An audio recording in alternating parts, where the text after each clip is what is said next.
group of villains. Sad souls in costumes. Wanting you to think they're all dark and deep.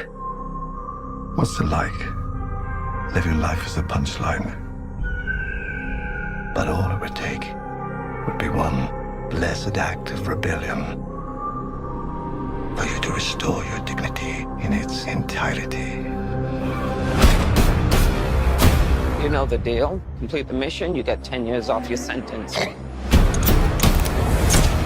You fail to follow my orders in any way, and I detonate the explosive device in the base of your skull. Love him or hate him, these are your brothers and sisters for the next few days. Any questions? So we start off by seeing Harley Quinn and a few other members of the Suicide Squad standing on a plane. It is apparent that they are flying into a mission as compared to the last trailer that started with them rescuing Harley Quinn. This one appears to them starting already on a mission, so that's going to be interesting to see where they're going and what they're trying to do.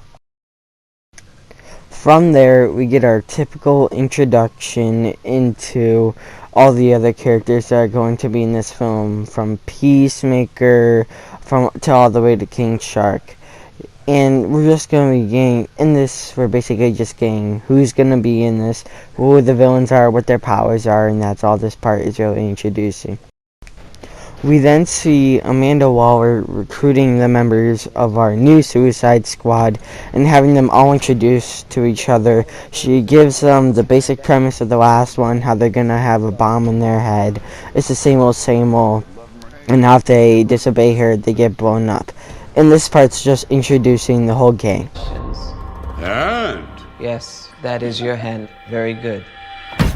We're all gonna die. I hope so. Oh, for God's sake.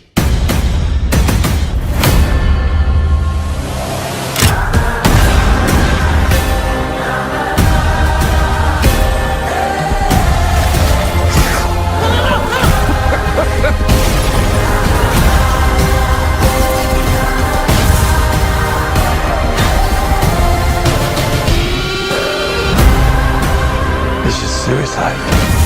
Well, that's kind of our thing. This next segment starts off with a reprise of the first trailer where they're all sitting in the room and Amanda Waller's talking to them, basically giving them the rundown again.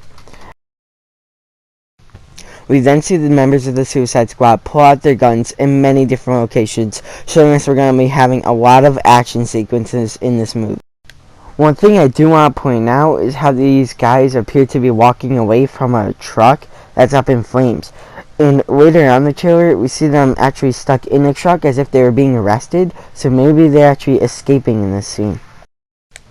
We then see Polka Dot Man at a party and a helicopter crash, which appears to be in the same location that they were walking away from the truck in.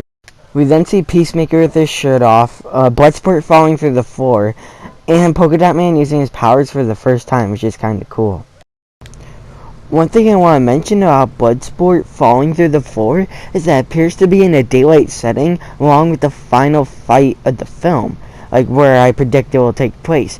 So it appears that this will be taking place during the giant fight with that massive starfish looking thing. We then see the truck that the Suicide Squad will be escaping from as it tumbles down the hill, Harley Quinn escaping, and we also see like this dome thing like getting filled with water, and I think that's how King Shark is going to be like escaping a cell or something. And we also see the military lining up, and I'm curious to see what that's all about. Nothing like a bloodbath to start the day. They call you Peacemaker? I cherish peace with all my heart. I don't care how many men, women, and children I need to kill to get it. I thought you were the crazy one. I am.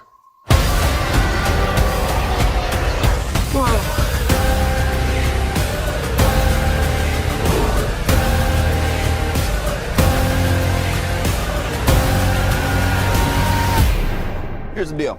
We fail the mission, you die. If we find out any information you give us is false, you die. If we find out you have personalized license plates, you die. What? No.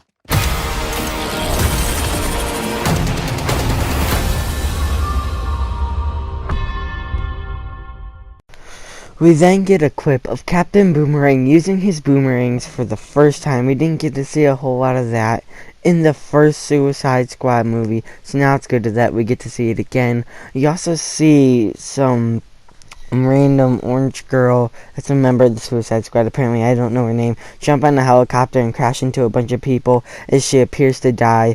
And then we finally end with Peacemaker giving this weird spiel about how he doesn't care how many people he has to kill to accomplish world peace, and which kind of creeps a couple people out. We then see the giant starfish looking thing emerge up out of the ground like I mentioned earlier, as well as a bunch of action sequences from multiple parts in the movie. We see the Suicide Squad fighting against soldiers, which maybe they're fighting back against Amanda Waller for some reason, even though they can die. And then once again the starfish, which will be the climactic final battle of the movie that I cannot wait to see. We then get the same clip from the first trailer of the Suicide Squad interrogating this guy with all the things on his head. I don't know his name. I should really learn their names. We then see Bloodsport whip out this awesome looking gun. I can't really tell what it's shooting. It might be grenades or something like that. But it looks absolutely epic and extremely powerful, and I cannot wait to see what it does against the massive starfish at the end. You can tell he's fighting the starfish because of the dust he's covered in and the lighting.